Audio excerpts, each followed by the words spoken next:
Hey Dom, Hey Jenna. what's going on? That was Uh, such a long pause. Like uh, everything and nothing all at once. I'm doing my best Beavis and Butthead. Is that Beavis Listen, and Butthead? we all have a moment where we need a Beavis and Butthead moment. Oh Yeah, boy. exactly. All right, well, listen, Exactly. we're gonna un-Beavis and Butthead ourselves and we're gonna start the show. Sounds good. Hi, I'm Jenna, And I'm Dom, and we're both award-winning journalists. who've recently been laid off. Our industry is experiencing a seismic shift, and it's shed a lot of really good journalists. So where does that leave us? Well, we're definitely laid off. And we're looking for new jobs, looking for what's left of the industry, and what to do next. And we're looking at all of it. So if you're a fellow laid off journalist, a working journalist, or someone who admires the craft, we're looking to build community. Develop new skills, and try to figure out what just happened. Welcome to Laid Off and Looking.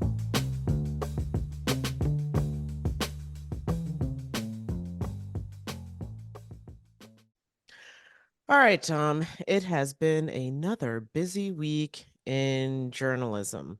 I mean, every week, I guess, is, but that's a really dumb thing to say now that I say it out loud. But I mean, in terms of, for people working or perhaps being told, mm, we don't need your services anymore, or we can't afford them. So I'm going to start off our headlines this week with some more depressing news. Sorry, but it's real talk. I don't know how else to phrase this anymore. These headlines keep Oh, coming at us fast and furious. This one is from the Daily Beast, and their media reporter, Corbin Boilies, I think. I'm sorry, Corbin, if I mispronounced your name. Anyway, I was reporting that the Wall Street Journal has yet another round of layoffs. Staffers were hit by another round of layoffs, and multiple sources confirmed to the Daily Beast that it was looks like the video and social media desks that were most impacted. We're talking about at least 11 people, which you could say like, oh, it's just 11 people, but if you're one of those 11, that's a big deal. Um, and yeah, for producers on the visual desk, to social media editors, to video journalists, and a senior video journalist, a video producer, and one reporter. Um, and yeah, the paper also had previously, I think, I don't know if we discussed it or not, but they had also let go of 20 people back in February. And it's just been various rounds of layoffs that just keep coming. I guess I found this one interesting because so many organizations across being print or broadcast seem to be trying to focus on the fact that given people are consuming news in non-traditional forms, that social media, video, things like that are really important. But again, I don't work at the Wall Street Journal. I have no idea what's going on over there, but that's what got that particular round of layoffs, aside from the fact that more people lost their jobs. That's what caught my attention is which positions, according to the Daily Beast. so on my end, so this is from Los Angeles Magazine.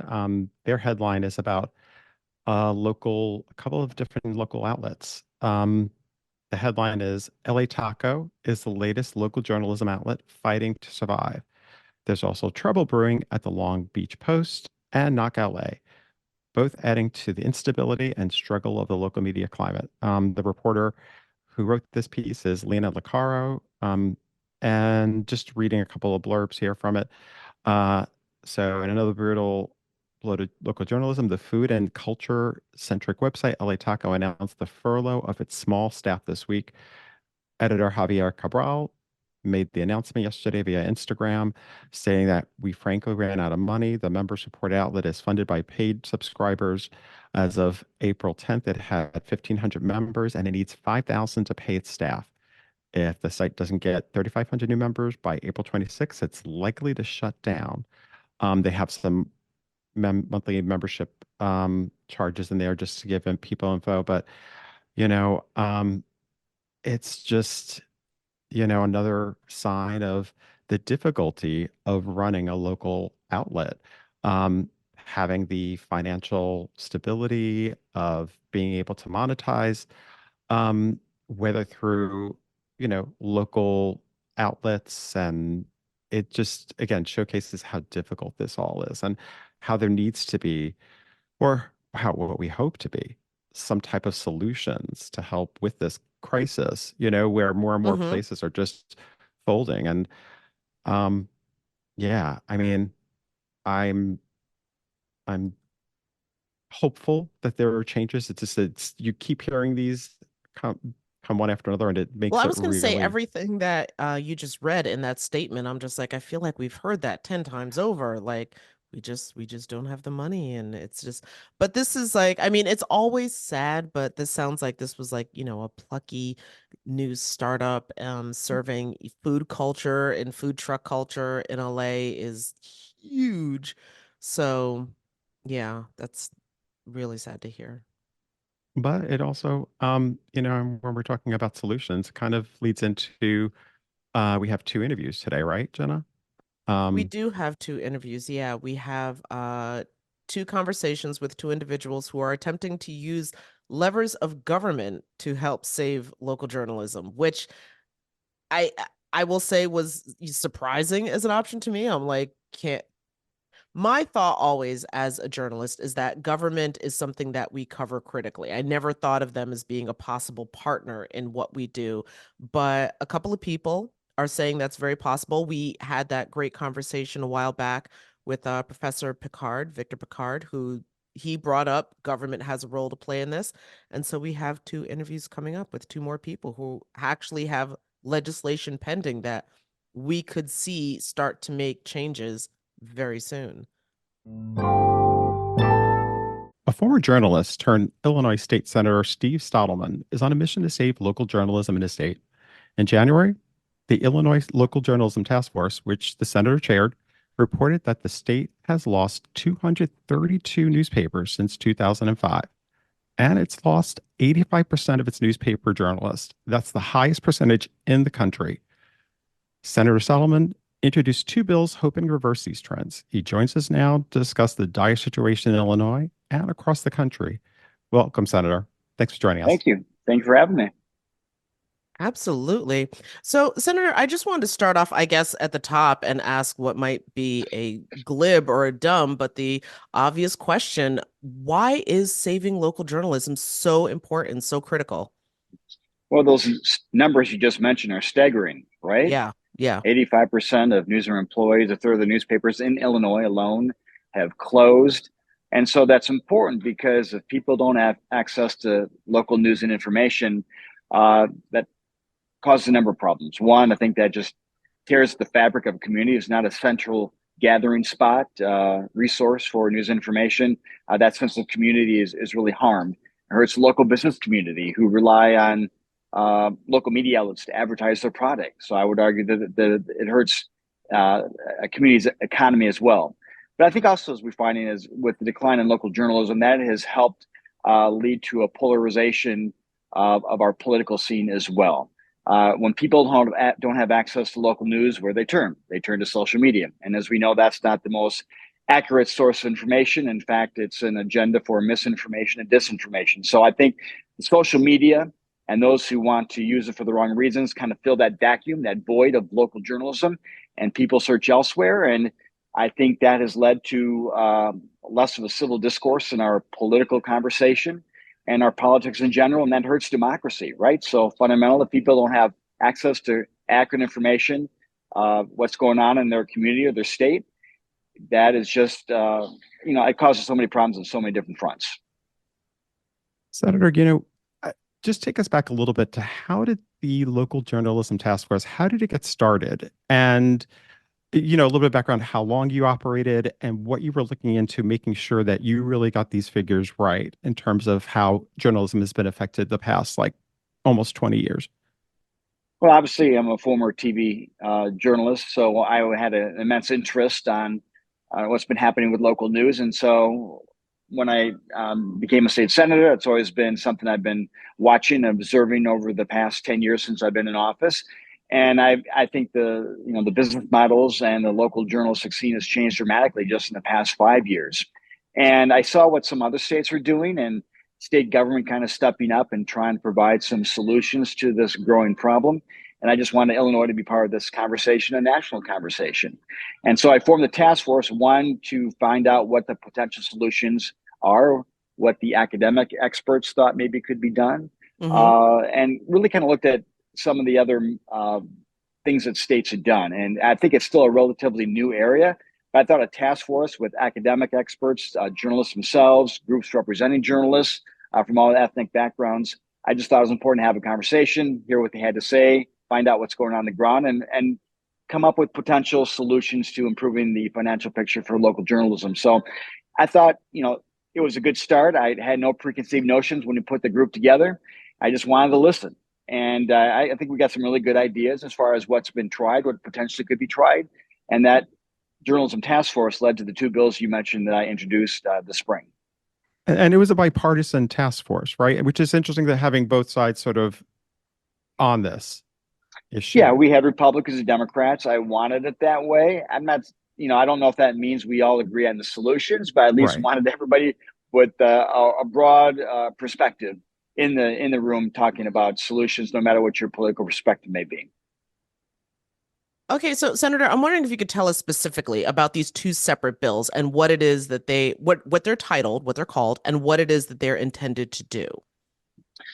The first one is the Preservation Act, and it really, I think, looks at the potential solution of big tech companies and what they can do to help the local journalism situation.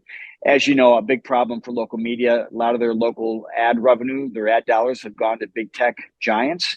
And probably 75, 80% of that ad revenue has gone to these social media companies. And so you have big tech companies, and I'm probably mainly focused on Google and Meta, that provide local content from local publishers, local newsrooms, put it on their platform, profit from those, those links and people watching the videos or reading articles online, and there's no compensation. So I think an entity that profits from from this local news information, gathers data as well from their viewers and their clients and their customers, there should be compensation, right? If you use someone else's content, I think it's fundamentally fair that that content should be compensated and they should be reimbursed. So again, it's not a panacea, it's not going to solve all the problems, but I think it's a way for big tech companies to be part of the solution rather than part of the problem. Of course, it's hard. They're fighting the legislation. I think it's still a work in progress, but I look at that as one solution to improving local newsrooms' bottom line. The other bill kind of has an array of provisions from a number of tax credits, which I think will help improve the financial bottom line of local newsrooms, to a government set aside when it comes to advertising, making sure it goes to local newsrooms. We look at the replanting issue, making sure that if a company or a local organization is going to be sold, we want to make sure that if an out-of-state company, and I'm talking about hedge funds, which have unfortunately all too often come in and purchase a local newsroom, local publisher, and stripped it down, shut it down in the newsrooms, and really have hurt local journalism, that there should be some type of notification, 120 notification, that if an out-of-state company comes in and is going to buy a local publisher or newsroom, they've got to give advance warning and give an opportunity for local entities, whether it's a local nonprofit, another local publisher, another local newsroom, have an opportunity to make an offer, at least be aware of the sale. And it's a local journalism tax credit is what, local journalism scholarship program. We want to make sure that students who are entering colleges and universities have an interest in journalism, and it will provide a college scholarship credit to encourage more students from the state of Illinois and Illinois universities to go into journalism, especially in underserved areas where there may not be as much news coverage. So that's kind of a brief summary of the two bills that I've introduced this spring. So, Senator, unlike the online tech news site, The Verge, they actually reached out to Meta, and I guess they brought up the your first bill, the Journalism Preservation Act, and the quote that they have from Jamie Radish was, "News isn't the reason most people visit Facebook and Instagram. And if the law passes, this is a direct quote, we will be forced to make the same business decision that we made in Canada to end the availability of news in Illinois." So what are your thoughts about that? hearing that if that's the lane that they're going to go down if this bill actually ends up passing. Well, Meta has made that threat in Canada, even though there was an agreement reached with the big tech companies. And right now, Google is paying Canadian Hmm. journalists roughly $20,000 a year. But now suddenly, Meta, unfortunately, is taking a different strategy when it comes Hmm. to fighting laws and fighting this legislation. And they've made these threats to pull news off their content. So they've threatened that here in Illinois. They've made that same threat in California, probably New York as well. It's the latest strategy to try to kill this legislation. Um, I'm I'm not naive. I know trying to force large companies to create a revenue stream for local journalism and journalists is very tough. I'm sure they don't want to do it. I just would hope that they would be again part of the solution rather than problem, and work with me to try to find solutions to improve the financial picture of local newsrooms. I think it's in their best interest, it's in Google's best interest to have strong local journalism. I do think they benefit from that, even though they say it's not as much of their business model. I would also suggest I think Meta has maybe been moving away from news content because it's been pretty controversial the past few years, and I think they can make as much, if not more, money from other content, video, short videos. And I think I've talked to a lot of experts, and they kind of are moving away from that model. So I'm not sure what the future holds. It's unfortunate they're making these threats instead of again working with us, coming up with legislation, solutions to helping improve the bottom line of local journalism. Senator, what I find so interesting about Meta's pushback, let's call it, is that one of the things that we're hearing from so many, especially legacy institutions, is that people aren't consuming media in the traditional way that they are. More and more people are going to digital devices to get their news and information. And I would assume that, and I, just could be putting an assumption in here that they're including that they're going to social media platforms to see stuff that they follow to get the news that they're looking for. And so I just find it weird that Meta's just like, yeah, no, people aren't using our platform for that.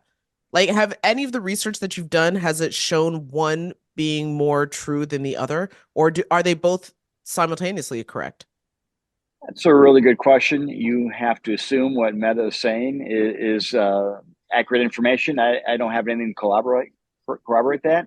So I agree with you. I think people want to know what's going on in their state, in their country, and their community. I don't think that's gone away. I don't think people have less interest in knowing what's going on in the community.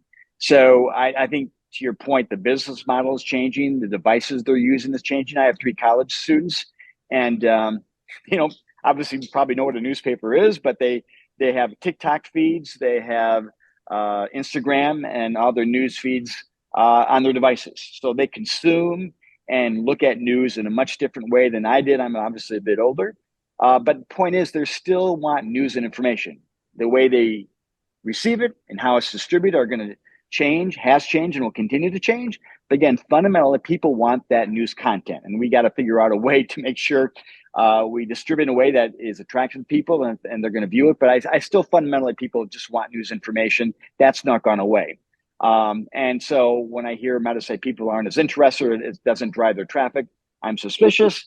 But again, I think they've had some controversies in the past. I guess we just, newspapers, TV stations, other media to figure out a way to satisfy consumer demand. But again, I just think fundamentally people want to know what's going on, and I don't think that's changed. I don't think that will change. Senator, what about the sense that some people might have that there's a concern about government over, you know, being too involved with this, that there could be some kind of dangerous implications in terms of, getting involved with journalism, and that could change maybe some of the stories or how things are covered or Depending on which party's in power. I mean, exactly. right now with the world that we live in, that's, I could easily see that being a pushback argument. Well, unfortunately, there have been a few politicians, in this country and probably worldwide that have made this a political talking point to try to gain political advantage, to try to discredit the media, and try to tell people they're not trustworthy, and that serves their political purpose. And I think that's kind of entered people's consciousness. Um, but here's what I need to stress. I don't think government has any role in telling journalists what to cover, telling what the content should be. That's not what we're doing here. I think state government simply potentially has a role in making sure there are journalists on the ground. If no one's covering local school board, local city council meetings, that's bad for democracy. That's bad for that community. That's bad for the state. I think that's a fundamental obstacle in trying to continue to work on this great democratic process that we have. So again, we're not telling people what to report or what political slant or whether they should have one. Again, it's our role, though, I do believe, to make sure there are journalists on the ground that we can provide incentives. We provide incentives through our tax policy to help businesses on a number of different fronts. And I think making sure there are journalists on the ground in local communities is an important thing for state government to be involved with. So again, I think there is a role. I think we can incentivize corporations and nonprofit organizations to improve their journalism numbers on the ground. So I think there is a role for that. But no, we're not telling people what to report or what the story should be. But I think we can have a role in making sure there are people on the ground covering stories. Senator, we only have a few moments left, but I do want to ask because it's not every career arc that one starts from journalism and goes into politics. So can you just give us a quick overview of how you got from one to the other? I remember when I was knocking on doors on my first political campaign, and people knew me as the news anchor, the news guy, and they could not understand why I would want to get into politics, right? I think maybe until a couple of years ago, the news guy was probably more popular than a politician would be. But so a lot of people probably were questioning why I did that. And I think I look at it as a way of kind of improving my community involvement. I worked in Rockford, Illinois for a long time. Nearly 20 years. I felt like I knew the issues. I covered politics, but yet you can only report the news. When you become in elected office, you're able to pass laws, bring dollars and projects back to your community. And I think you can be at the table making decisions, whereas a reporter, you can report on those decisions, but actually being able to do things for your community, getting dollars back, again, passing laws you think can help, people. I think that I felt like up my community involvement to another level. So I guess that's probably the best way I can explain why I transitioned from journalism to government. But it's a great background. I think, in journalism, you have to know, about so many things.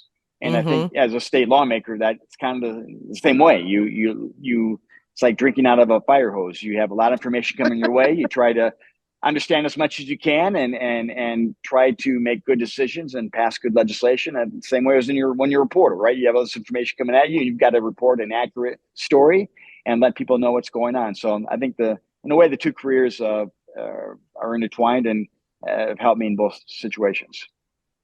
We always say that there are so many skills that journalists have that can translate to different careers. It's like there's so many that being people, somebody who's interested in the people, and also just knowing how to deal with all the stress and everything, it can really translate to so many different careers. But the last question we like to ask every guest is, so how did you become involved? Like, how did you become involved in journalism? Where was your, why were you so passionate about it? Well, I'm from Illinois, and so when I was growing up, I was a huge Chicago Cubs fan. So I want to be a play-by-play announcer. I just, they're on WGN, and so I just wanted to be on the air, talking about the Chicago Cubs. So that was my initial interest. But obviously, when I got older in high school and I got to college, obviously, and news became more interesting, politics became interesting to me, and so I decided to major. I wanted to keep my media interest, but yet kind of gravitate to more of a journalism type of interest. And so I majored in journalism and political science minor as well. And so I think I had this initial interest in media. I was fascinated by radio and newspapers and TV growing up. And I think that's something I want to be involved in. But then when I got older and had to make a decision on a major, I decided on journalism. Unfortunately, it's a competitive field, as you know. I was able to get a job at a small radio station, $9,000 a year, getting up at 3 o'clock in the morning, going on the police beat. And then I just continued to get more interested in reporting and journalism. I just think it provides an important function and an important watchdog role with our government institutions. And so, again, that's why I think these bills are so important. It protects that watchdog role because things can go wrong. We don't have a spotlight on government. Well, Senator, listen, we're in New York State and we're, of course, waiting for our budget to get finalized. So things are on hold, I guess. But for you, can you let us know where the bills stand in Illinois? So they've been assigned to a committee. We had a what we call a subject matter hearing, no voters taken on the Preservation Act that would try to make sure big tech companies have a part in our solution. So we hear the pros and cons of that legislation. I also, the other bill is the Sustainability Act that passed out of committee last week. There may be additional tweaks. So one is passed out of committee, one is still being heard by committee. We have about another 2 months here in the state legislature in Illinois. So there's still time to get both bills passed. But obviously, they're kind of moving at different paces. There'll be, like any bill, there's a lot of tweaks and additions and changes through the legislative process. I'm sure that will happen here. But everything's still in play and a lot of work ahead, uh, especially with the legislation involving big tech companies. But again, I just think Illinois needs to be part of that conversation nationally as far as how can we help local journalists. All right. Well, listen, first we would ask that you definitely follow back with us and let us know what officially happens, what gets codified into law. But in the meantime, Illinois State Senator Steve Stadelman, thank you so much for joining us. I am really fascinated to find out what happens with this legislation, especially the social media one. That interests a lot of people. So no, I appreciate your interest, and let's keep the conversation going. And people need to be aware of what's going on in the community. Thanks. Absolutely. Thank you so much. Thank you, Senator. Have a great day. Joining us now is Zachary Richner. Zachary is the founding member of the Empire State Local News Coalition. And Zach, you're also the director of Richner Communications, right? Yes. Well, first, thanks for having me. Really enjoy your work. Richner Communications is a family business that has 30 weekly newspapers, mostly on Long Island. A business that my grandparents started, and that I'm really proud of the local journalism that we provide to our communities. Well, I guess take us into this Local Journalism Sustainability Act. Like, first of all, how did that even come about? Where did that come from? Sure. So my background, or the first part of my career, was in government. I worked in the Obama administration and then in the Cuomo administration. So I come to a lot of problems with a public policy lens, and have been very involved at the federal level with what was formerly known as the Local Journalism Sustainability Act, and now is known as the Community News and Small Business Support Act. Can talk more about what that looks like at the federal level, but basically, when we saw the gridlock in DC, I thought that there was an immediate opportunity to pass similar legislation in New York State. So we put together a coalition of over 150 newspapers, came together pretty quickly. People contributed funds to the extent that they were able to.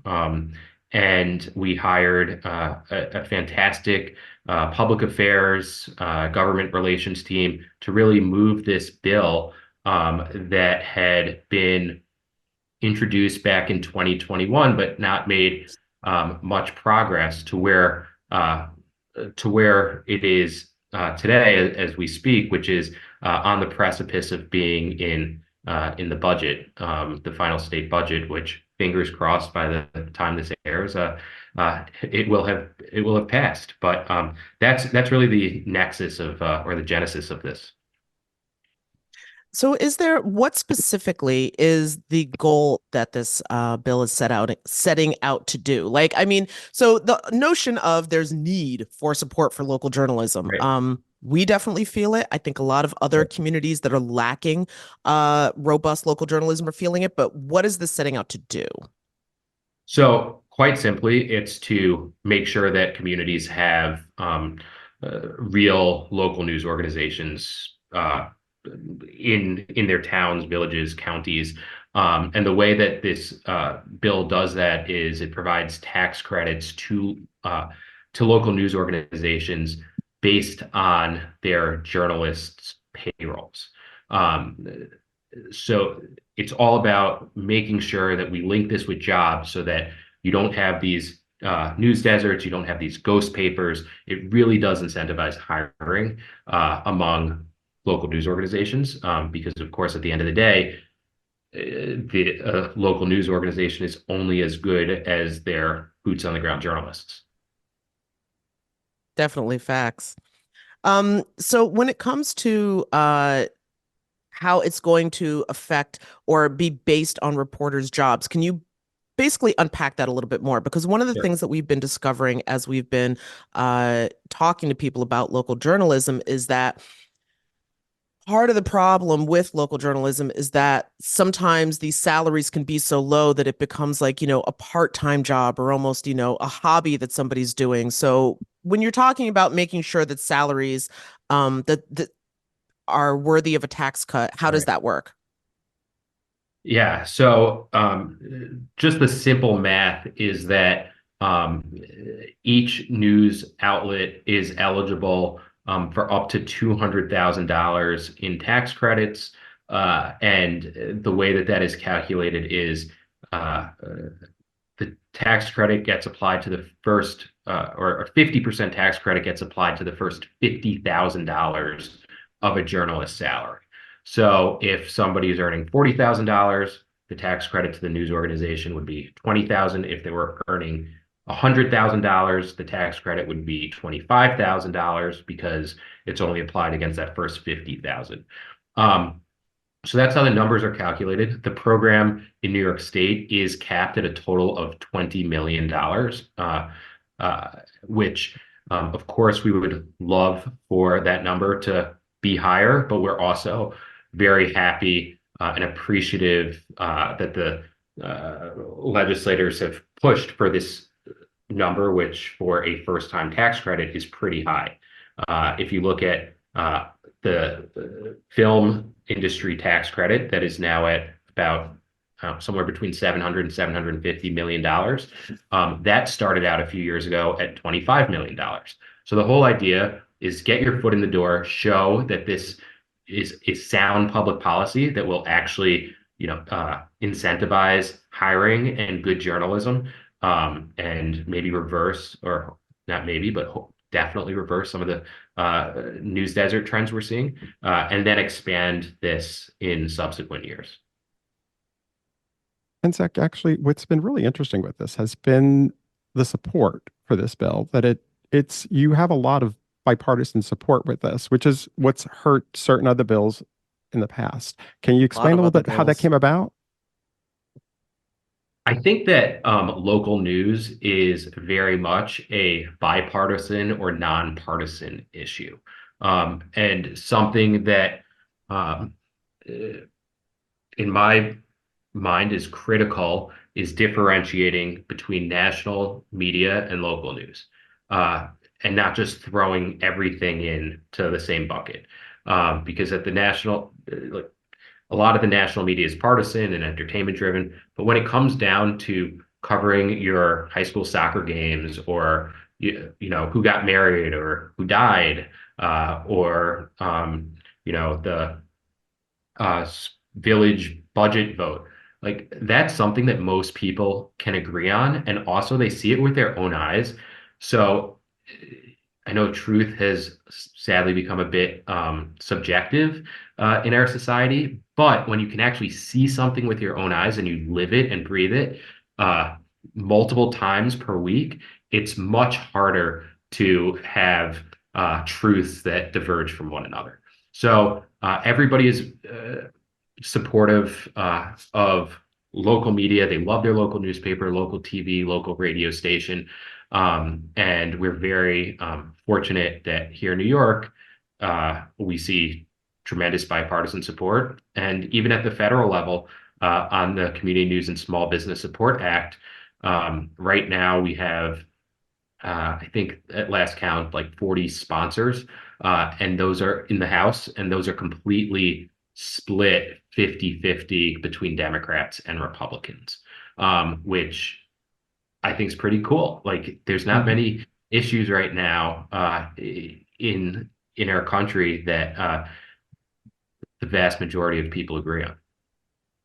I am wondering though if there's such support at the federal level because this is a nationally needed some sort of solution, something to address it at the national level.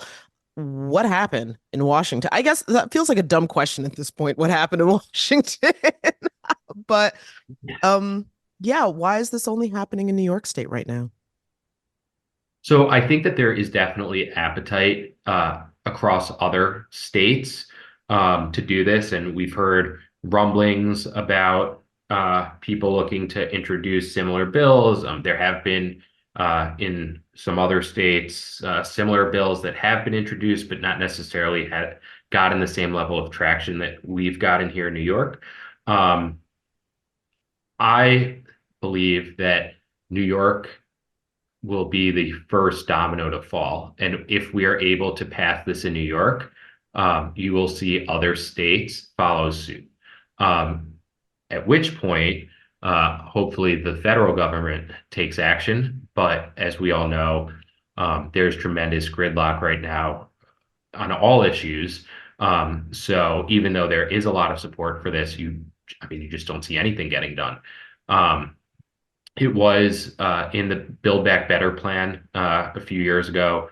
So if that had passed, we would have had the tax credit, the payroll tax credit as part of uh, the federal law. I will point out that the federal legislation has one additional piece that we think is very good policy, and our coalition here in New York will look to introduce something similar here in New York State, which is providing a tax credit to small businesses for advertising with their local media. So this is all your local news outlet is just one part, a very important part, but one part of the fabric of a community, with another big part being Main Street. So anything we can be doing to find synergies between supporting Main Street businesses and also supporting local journalism is a huge win for everyone. And we are going to look to introduce similar legislation to that here in New York State. And I also think, there was another interesting thing was the watching all the local papers grouped together. That's been an amazing thing to sort of see because, in some ways we could all see each other as competitors. We're all trying to get that piece of the pie, but yet here you have, I know, El Diario actually had done something recently that you guys are really proud of in terms of having front page op-ed. Explain a little bit about how that was sort of able to happen. And why do you think, everybody saw this was the time to sort of kind of come together at this moment and say, listen, we've got to change something. It's because it's an existential crisis right now that you can't really worry about competition, especially when a rising tide will lift all boats. So it certainly has been it hasn't been easy to get everybody to coordinate, mostly because people just don't have the bandwidth to do anything more than they are already doing of, you know, covering a story, selling ads, paginating the newspaper. Like a lot of times that's one or two people. Um, so it has we have a great team with the coalition that is actively managing the campaign. It is a full-time job for them, and it is a lot of persistence. And the publishers in the state are more than happy to help. So anytime they're not responsive, it is certainly not because of a lack of support. It's just a lack of time, which we understand because those deadlines, those news deadlines aren't changing. It's been a really, really great thing to see this industry at the state level come together. And I think a lot of that has to do with also the relationships that I have and that my family has, having grown up in this industry, and people realizing that what we are pushing for is the objectives are pure, and that is Mm-hmm. making sure we have uh, good local news outlets. Dom, did you have a Sure. question? No, no. Oh, okay. All right. Well, I guess my last point was, or my last question that I just wanted to ask was, uh, there's been attempts to do something very similar like this in other states, and I'm just wondering if there was any inspiration that was taken, lessons learned of like wins and losses, or do you feel as though this is completely unique and on its own? Well, I don't think anything is ever done in a vacuum in life or in public policy. So it has certainly built upon the work of other states, the work of great organizations that exist both at the state level, like the New York Press Association and the New York Newspaper Publishers Association, and at the national level, you have America's Newspapers and the News Media Alliance and the Rebuild Local News Coalition. So there's a lot of people doing this type of work. I think the difference with what we're doing is right now it is our full-time job getting this legislation passed and talking to all these elected officials and publishers.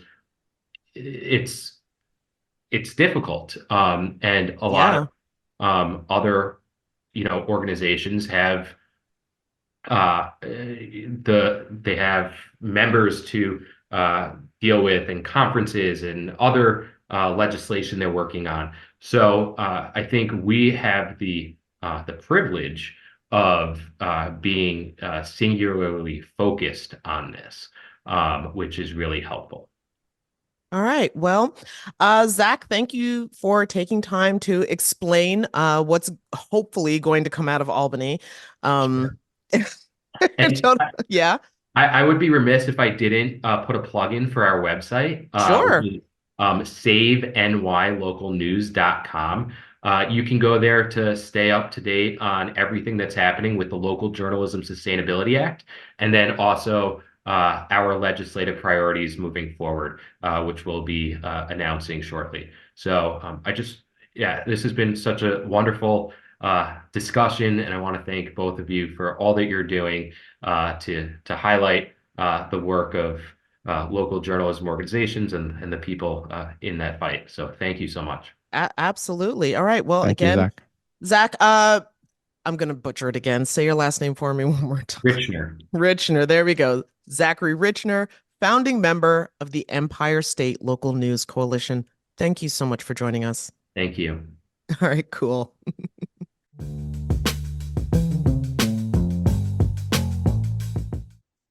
All right. Well, we've got some spotlights, Dom. Yeah, we do. Do you want to start, Jenna? Yeah, I will. Okay, so one of the ones that caught my attention because I've really been trying to read more, especially from these independent news outlets that have been popping up in what were at least news deserts. And this article really just grabbed my attention. It's from Outlier Media, which specifically serves the Detroit area. And the piece is A City's Disenfranchised Grief, 4 years in the making. Moving on, grappling with loss and everything in between, COVID-19's toll on Detroiters. It's by Kobe Levin. And while this piece is from the end of March, I think it still holds because again, 4 years ago, we were in the grips of what was a really frightening lockdown. And really, the piece is about how we have, in so many different ways, have not reconciled with the trauma that we all went through. One of the things that I guess it really kind of made me think of is, you know how, well, especially you, Dom, you love superhero movies. And so you know how like there's, the good guys and there's the bad guys and there's like this clash and then there's this epic battle and it's almost as if the entire city gets leveled wherever Gotham City or wherever this is taking place and I Hmm. don't pay that. Okay. So but the point is that so out of the rubble comes, the hero and the few people who are survivors and then it's just like, so everybody just goes back to normal as if this catastrophic thing did not happen. And having lived through the pandemic, that's kind of what that feels like. is that ollie ollie oxen free, you can all come out of your houses now, there's vaccines and stuff, it's over. And but so all of the latent trauma that needed that still needs really to get processed. Anyway, so what this article gets into is the fact that, at least in Detroit, and I would say in probably a lot of places, that there isn't really any kind of permanent memorial. And again, Detroit would have been a city that would have been really hard hit by the pandemic in terms of, the people who initially died, especially in those first few months when that COVID-19 was just spreading rapidly. And the city doesn't really seem to have any plans for it, and wasn't really going to recognize the 4-year anniversary. And in some of the interviews that I thought was interesting, um one of the sentiments was that one of the doctors that was interviewed in this article said that he didn't necessarily think that people necessarily wanted to remember, um because of how badly everything was handled, how many people passed away that didn't necessarily need to pass away, and that sometimes it's easier just to not pay attention to it. And so, in the not paying attention to it, comes this concept of disenfranchised grief, which is really, really what got my attention because I had never considered this before. Disenfranchised grief, according to the article, is grief that is denied or unrecognized publicly. And that, I feel like, is something that is really what this country, our communities, whatever, struggle with so much. Like, grief is something that you do very singularly, very privately, very alone. Hmm. And listen, I get it's a very personal experience to go through grief, but when an entire community experiences a traumatic event, it seems like there should be a way for an entire community to be able to express and experience their grief. I know that New York City has been very good about dealing with that when it comes to 9/11, but somehow for this pandemic, which is now, of course, the official pandemic is over and we are in the endemic phase where the virus is just with us now, that never happened. And I thought it was a really great read. I mean, it got me thinking so many different thoughts about what actually took place, what I have had managed to process, what I haven't managed to process, and, how much I guess I've just chosen to ignore because we've all just decided to go back to normal. Yeah, I think a lot of us don't, it's complicated because there are part of us that want to go back to living, to life being, in some of our minds is like, I want to go back to what life was like before the pandemic. How often have we heard that? I just want life to go back to normal, but Yeah. without realizing that life has changed forever. And that doesn't necessarily, I think there are some people who are very closed off to hearing that because they feel like that just means people want to complain and, oh, just get over it. And you know, there is a traumatic feeling to what, there is a level of this grief and also, not to overuse a term like PTSD, but like, I remember during the early days of the pandemic of hearing fire, hearing ambulances, sirens going on all the time, and then the evening being so quiet and just seeing what was on the news in our own community, um, of the the deaths that were happening, especially during those early days, Mm-hmm. that I think, of course we want to get over it and we want to be able to move on, but you know, I don't think anybody I don't think many of us have just really dealt with it. Just moving on and working, that's a day-to-day life thing, but Well, the it's all working stuff. thing I feel like is so forefront because getting back to normal is very much about getting back to work. Yeah. Like, we can't, no more working from home, no more whatever. Like, everybody come back into the office. Everything's going. We're working as we did before the pandemic happened. And that doesn't really leave a whole lot of room to reconcile with how the pandemic changed most of us, our Hmm. priorities, our values, etc. So true. Yeah. Well, anyway, what's your piece? So my pick actually is from the Long Beach Post, which is actually mentioned in the headline that we discussed earlier. So this outlet when I was looking at it, I noticed they have a series. It's Mm-hmm. called Locked Out: Homelessness in Long Beach. It's an ongoing project that they're doing. They started last year. The series explores a critical issue through in-depth reporting, interactive graphs, videos, photos, and most importantly, through the experiences of people in our city. I so some of the articles they have that they've covered over the past year. I notice over here they have one where it's aging and unhoused. Long Mm-hmm. Beach sees spike in older adults without stable housing. Also, there's one city officials are moving to strengthen conduct rules to help protect the safety of librarians while keeping the doors open to everyone. They also have an article, a profile of a mom who sought mental health conservatorship for her son who has schizophrenia for 2 years. Um, it's to me when I was looking, they try to cover from so many different angles, and I think Mm-hmm. um, because you know, it there are many different angles to the story. There are many different stories too, and how when we were talking about people who are unhoused and dealing with the issue of homelessness.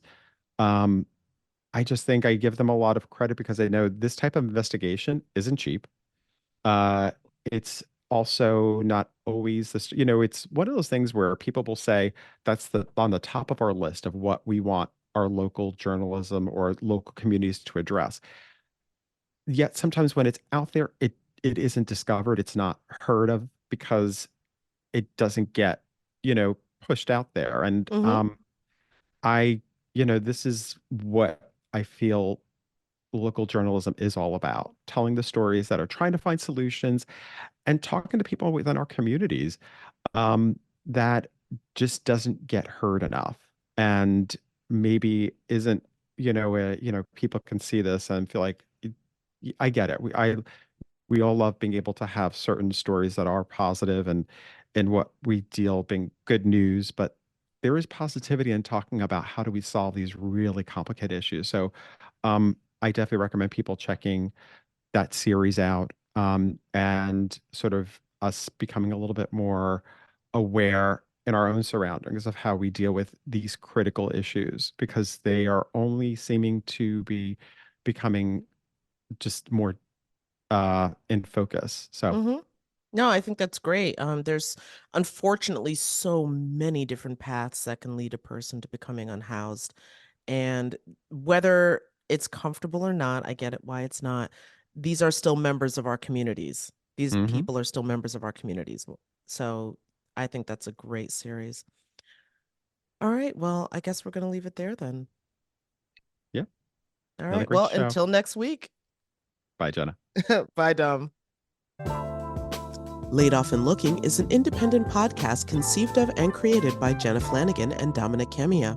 Music provided by Jay Cowett, research by Lori Ruthenbucker. Reach out to us anytime at laidofandlookingpod@gmail.com. New episodes drop every Friday at noon.